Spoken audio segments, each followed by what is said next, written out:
Tuhan, kami rindu mengerti firman-Mu, dan kami rindu kami diberikan kemampuan, kekuatan dari Roh Tuhan yang berkuasa atas hidup kami, supaya kami mampu setelah mendengarkan dan melaksanakannya.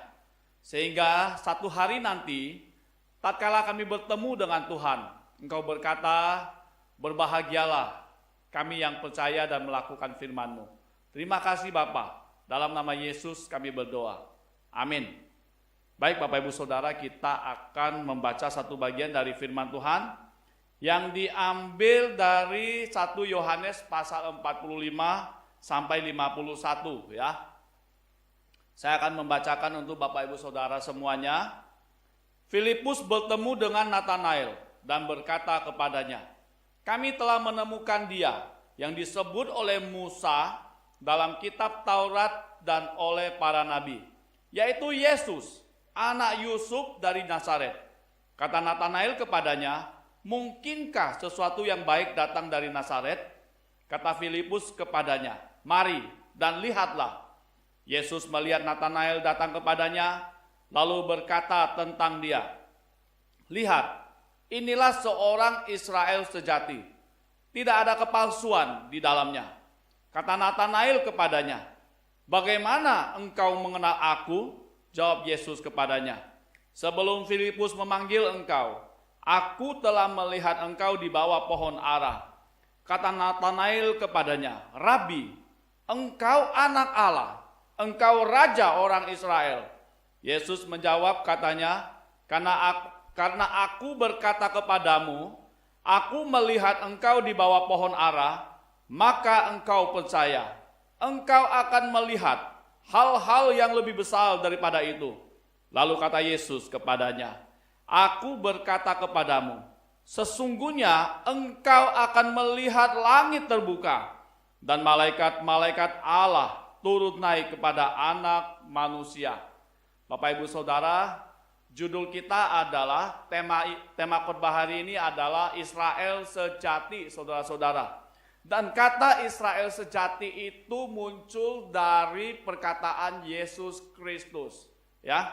Jadi saudara-saudara, kalau kita bicara sesuatu yang sejati, itu artinya saudara-saudara lawan katanya palsu, ya.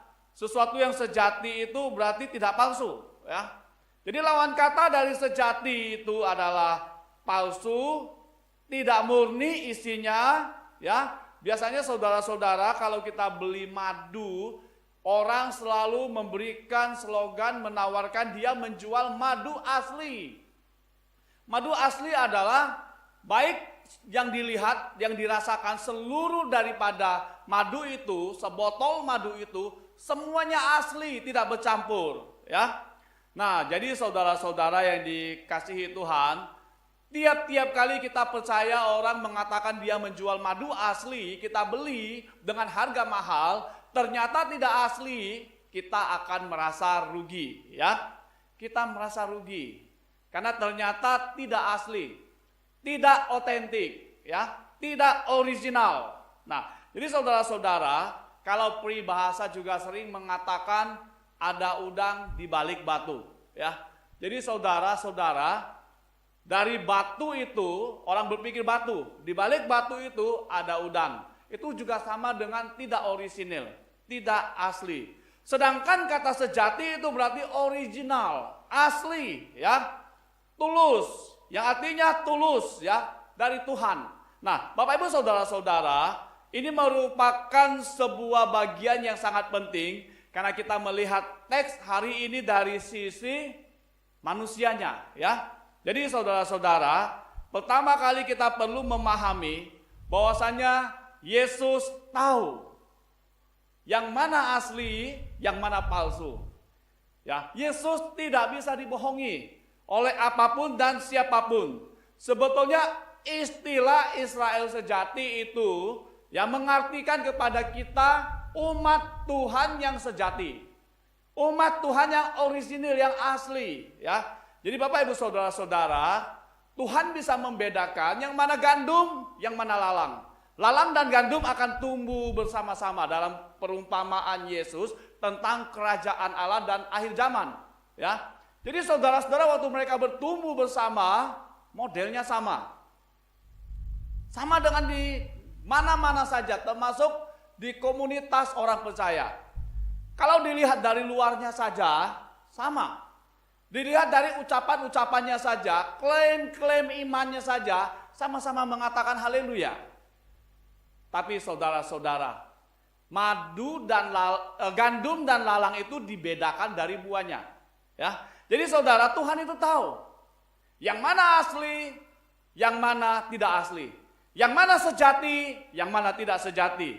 Jadi saudara, waktu Nathanael menemui Yesus, karena Filipus mengajak Nathanael bertemu dengan Yesus, bagi Nathanael sebetulnya ya, dari Nazaret itu tidak ada di dalam kitab suci. Ada seorang Mesias akan datang. Karena Filipus tidak mungkin menjelaskan detail-detailnya, maka Filipus berkata kepada Nathanael, "Mari dan lihatlah." Saudara, kata mari dan lihatlah itu saudara merupakan mari, datang, lihatlah, alamilah sendiri ya. Jadi saudara, rupanya iman kita itu bukan sekedar pengetahuan. Iman itu juga mengalami Tuhan ya, seperti yang dialami oleh Nathanael. Ketika Nathanael datang, Yesus langsung tahu ini orang Israel sejati ya. Nah, jadi Bapak Ibu saudara-saudara, sekali lagi saya ingin mengatakan kepada kita sekarang berada di zaman yang paling chaos, yang paling kacau di dunia. Keadaan yang paling tidak menentu ya. Kemarin-kemarin waktu kita mendengar tentang COVID-19 setengah tahun yang lalu, rasanya itu masih jauh di sana. Masih ada di Tiongkok. Hari ini di Banda Aceh, orang mulai berjaga-jaga. Orang mulai khawatir dan gelisah. Karena yang jauh di Tiongkok sana ternyata sudah sampai ke tempat itu, tempat ini. Dan sampai di mana saja. Dan semua orang menghadapi itu dengan kekhawatiran dan ketakutan, saudara-saudara yang dikasihi oleh Tuhan. Ya, jadi saudara-saudara, ini adalah waktunya bagi saudara dan saya. Kitab suci mengingatkan kepada engkau dan aku. Mari kita belajar kepada Nathanael. Mari kita belajar dari perkataan Yesus. Kita harus jadi umat Tuhan yang sejati. Kalau kita jadi umat Tuhan yang sejati, saudara-saudara, maka kita tidak akan pernah menyesal. Kita pernah ada di dunia ini. Nah, Bapak Ibu saudara dikasihi Tuhan, ya, apa kriteria seorang Israel sejati? Apa kriteria umat Tuhan yang sejati? Ya, yang pertama-tama adalah orang yang sungguh menginginkan Tuhan. Di gereja banyak sekali orang, di dunia banyak sekali gereja. Ya. Bahkan para church yang bukan gereja, juga banyak orang yang mengaku berkumpul bertemu dalam nama Tuhan. Pertanyaan pertama adalah, berapa banyak orang yang sungguh-sungguh menginginkan Tuhan? Yang rindu mengenal Tuhan, memiliki Dia, mencari kebenarannya. Jadi saudara-saudara, Yesus berkata kepada Nathanael, "Look, the true Israelite." Lihat orang Israel sejati. Lalu kriteria Nathanael apa? Dia adalah orang yang sungguh-sungguh menginginkan Tuhan, yang mencari kerajaan Tuhan, walaupun hidup di dunia yang chaos. Ya, nah jadi saudara-saudara, buktinya apa? Nathanael adalah orang yang pegang janji Tuhan, yang ada di Taurat Musa dan kitab para nabi. Dia pegang kitab suci. Dia pegang janji kitab suci. Dia menginginkan itu, dia mencari itu. Ya. Jadi saudara-saudara, itu adalah poin yang pertama.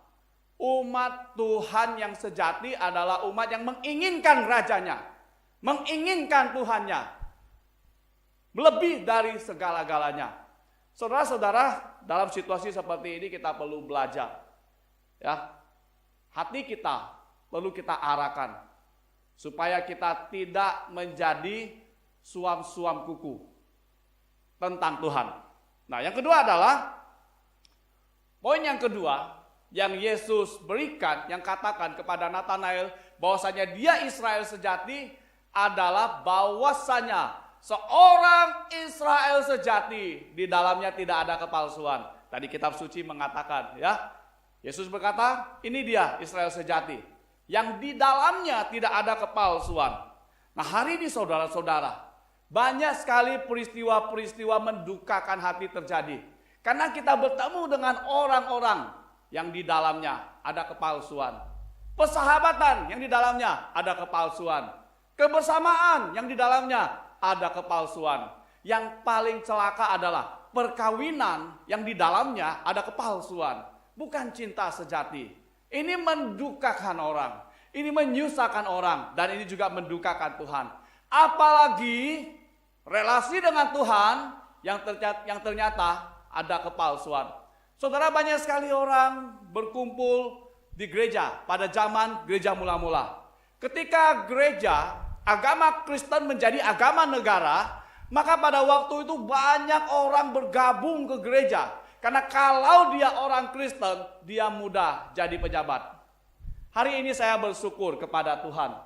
Kenapa Kristen di berbagai tempat adalah minoritas.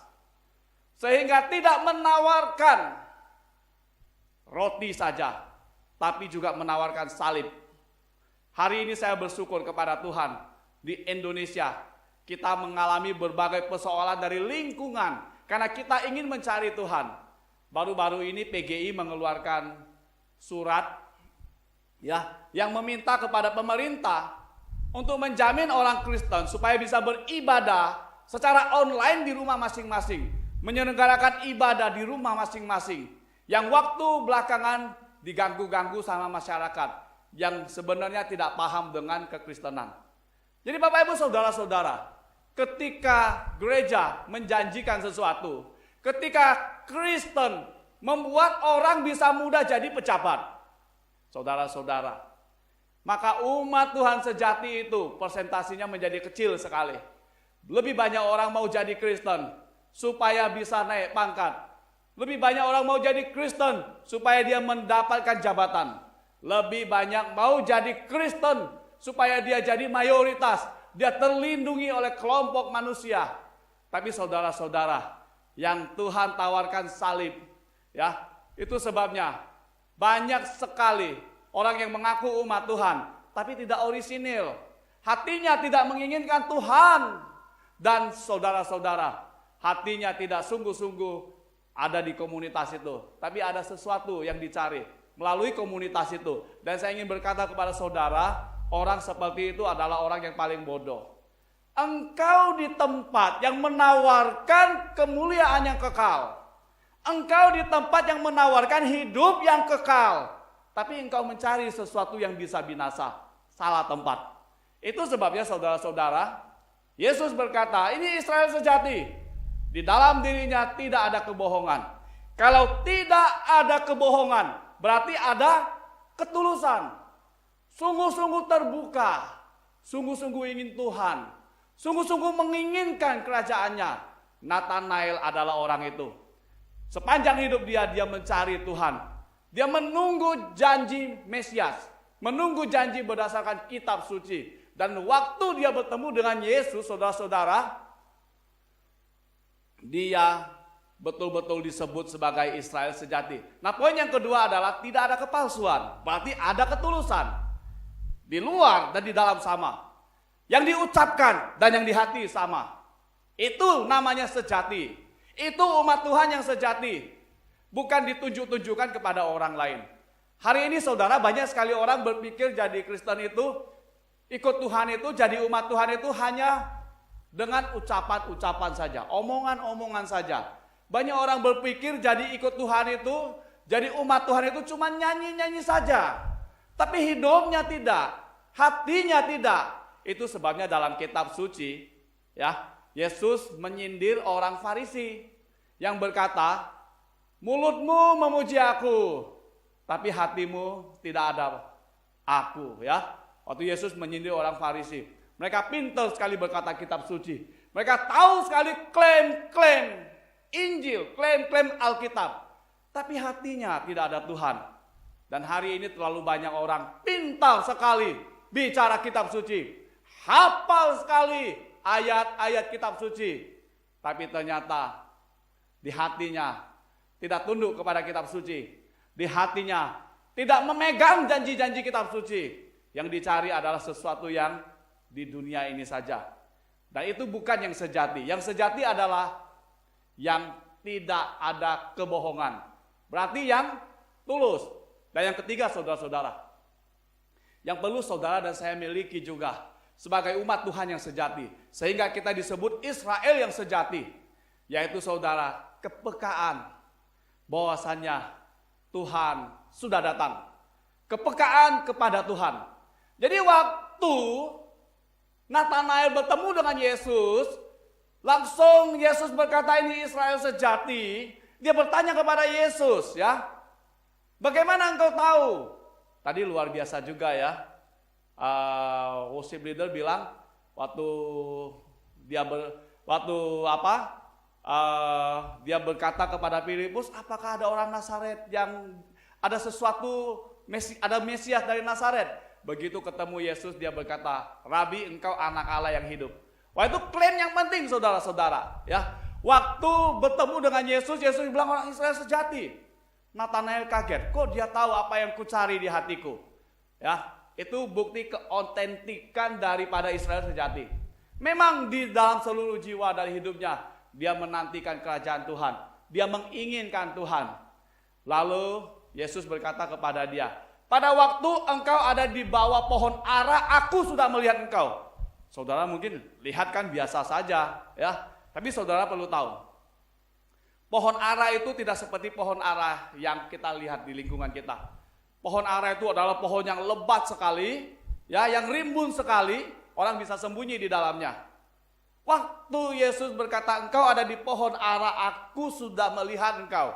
Dengan spontan, kepekaan yang luar biasa tentang Mesias, langsung Natanael mengklaim, ya, mengatakan, Rabi, engkau adalah anak Allah. Dengan kata lain, Rabi, engkaulah yang kunanti-nantikan. Ternyata engkau datang, engkau anak Allah.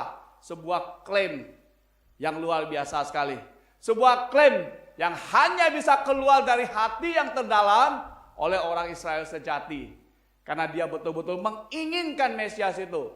Banyak orang berseru-seru tentang nama Tuhan. Kata Yesus dalam Matius pasal 25. Ya, banyak orang berseru-seru. Pakai namaku, pakai kuasaku. Tapi akhirnya Yesus berkata, aku tidak mengenal engkau. Tapi Natanael, memang dia mencari-cari Tuhan. Ketika dia bertemu dengan Yesus, kepekaannya akan Tuhan, ya, ditunjukkan di dalam teks. Sebuah konfesi, sebuah pengakuan yang keluar dari hati yang terdalam, yang mengatakan, Rabi, engkau anak Allah yang hidup. Nah, Bapak Ibu saudara-saudara, bagian ketiga yang tadi kita sebut, yang ada pada Israel sejati adalah kepekaan akan Tuhan.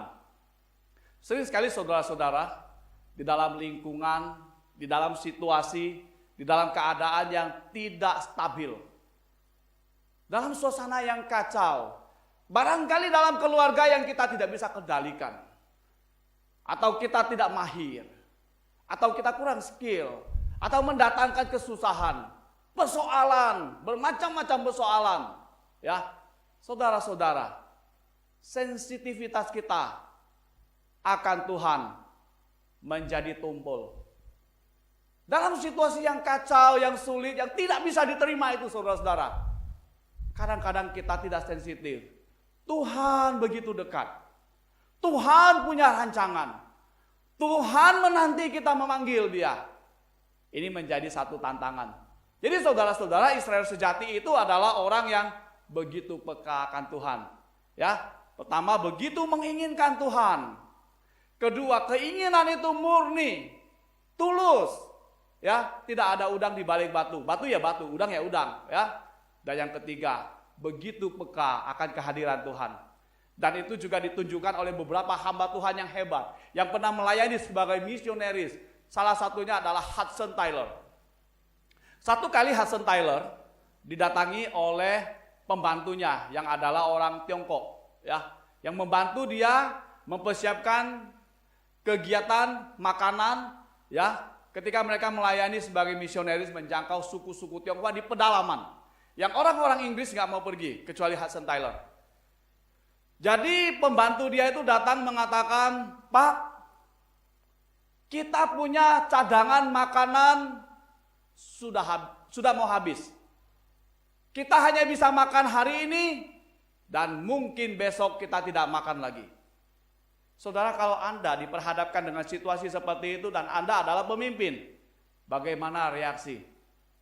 Tapi saudara, orang yang peka akan Tuhan, tahu Tuhan ada bersama-sama dengan dia, beda. Ya, Hudson Taylor bilang apa? Puji Tuhan, berarti besok Tuhan akan suruh orang mengantar makanan ke kita. Jadi saudara-saudara, esoknya ada orang ketok pintu, lalu mengantarkan kebutuhan yang mereka butuhkan. Jadi Bapak Ibu Saudara-saudara, ini namanya kepekaan akan kehadiran Tuhan, akan hidup di hadapan Tuhan. Dan ini ditunjukkan oleh Nathanael. Dan saudara-saudara, akhirnya ada satu perkara yang lebih besar, yang menjadi bagian terindah dari manusia. Dia bisa melihat sesuatu yang sangat besar.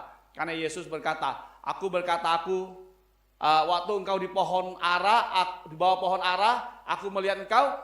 Engkau berkata, aku anak Allah, maka engkau akan melihat yang lebih besar lagi. Nah saudara-saudara, itu cara kerja kerajaan Tuhan.